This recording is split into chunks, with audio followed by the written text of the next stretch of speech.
પ્રેમ કરવું હોય તો કરવું, પણ સપ્તપદી વગર લગ્ન નહીં થાય. ગુજરાત હાઈકોર્ટ દ્વારા હિન્દુ લગ્નને લઈને મહત્વપૂર્ણ ચુકાદો આપવામાં આવ્યો છે. કોર્ટે સ્પષ્ટ કર્યું છે કે માત્ર નોંધણીય લગ્ન નથી, પણ સપ્તપદી મુજબ વિધિ ફરજિયાત છે.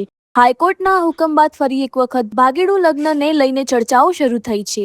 આ મામલે એસપીજીના રાષ્ટ્રીય અધ્યક્ષ લાલજીભાઈ પટેલે કહ્યું કે અમે એવા અનેક લગ્ન શોધ્યા છે જેમાં દર્શાવેલ લગ્ન સ્થળે લગ્ન થયા જ નથી. લાલજીભાઈએ ફરી એક વખત આ મામલે સરકારને અપીલ કરી છે કે સરકાર કોર્ટના હુકમ અનુસાર કાયદો બનાવે. લાલજીભાઈ, જે રીતે હાઈકોર્ટે જજમેન્ટ આપ્યું છે કે લગ્ન સપ્તપદીના ફેરા ફર્યા હોય તો જ માન્ય ગણાય, માત્ર નોંધણી કરાવવાથી લગ્ન માન્ય નથી.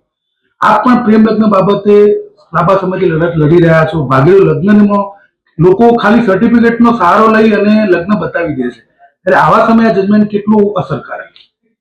જો સરકારશ્રીએ માનવાનું છે, કારણ કે જ્યારે લગ્ન થતા હોય ત્યારે આ સપ્તપદીનો કોઈ ઉલ્લેખ કરવામાં આવતો નથી. 7 ફેરાની અંદર જે વચનો આપવામાં આવે છે એ વચનમાં પણ જૂઠાણું હોય છે.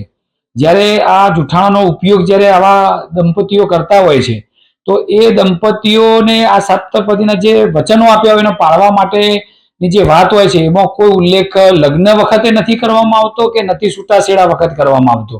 તો હાઈકોર્ટનો આ નિર્ણયને અમે એસપીજી અને સર્વ સમાજની અમારી જે ટીમ છે એ દ્વારા વધાવીએ છીએ. અને સરકારને પણ હું કહેવા માંગુ છું કે વહેલામાં વહેલી તકે તમે લગ્ન નોંધણીના કાયદામાં અને છૂટાછેડા થતી વખતે જે પણ લોકો દંપતીઓ ખોટોનો ઉપયોગ કરતા હોય એને કડકમાં કડક સજા કરવી જોઈએ અને આનો ઉપયોગ થવો જોઈએ. રાજીભાઈ, જે રીતે માત્ર સર્ટી રજૂ કરીને માતા પિતાને એવું કહી દેતા હોય કે ભાઈ આ લગ્ન થઈ ગયા, હકીકતમાં એના લગ્ન મંદિરમાં ફેરા ફરેલા હોય છે, પણ આપણે તપાસ કરી તેમના મંદિરમાં કે લગ્ન થયેલા નહોતા એવું બહાર આવ્યું હતું. હવે આવા સમયે તમે શું કહેશો? આવા હજારો લગ્નો અમે પકડ્યા છે કે જેમાં સપ્તપદીના 7 ફેરા ફરવામાં આવ્યા નથી અને ખોટી રીતે બધું દર્શાવવામાં આવતું હોય છે.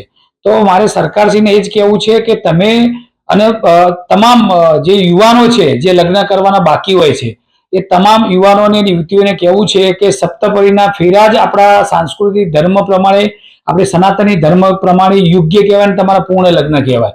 તો દરેકને આ કડક રીતે પાલન કરવામાં આવે અને હાઈકોર્ટનું જે નિવેદન છે એ પણ સરકાર ગંભીરતાથી આ કાયદો બનાવે. એમાં અને કાયદાની અંદર પણ આવું દર્શાવવામાં આવે કે ફરજિયાત ખાલી સર્ટી બતાવવાથી તમારા લગ્ન થતા નથી, પણ 7 ફેરા ફરવા જોઈએ અને એ યોગ્ય હોય તો જ એ લગ્ન કહેવાય, એવું કરવું જોઈએ. આ જજમેન્ટથી જે લોકોએ સાબિત થયા છે કે ભાઈ લગ્ન નોંધણી કરાવી દીધી પણ સપ્તપદીના ફેરા ફર્યા નથી, મંદિરમાં કે ગયા નથી, આવા લોકોના લગ્ન હવે ખોટા સાબિત થઈ શકે? 100% જેમ હાઈકોર્ટ નામદાર હાઈકોર્ટ કહેતી હોય તો સરકારને પણ માનવું જોઈએ અને બધાને માનવું જોઈએ.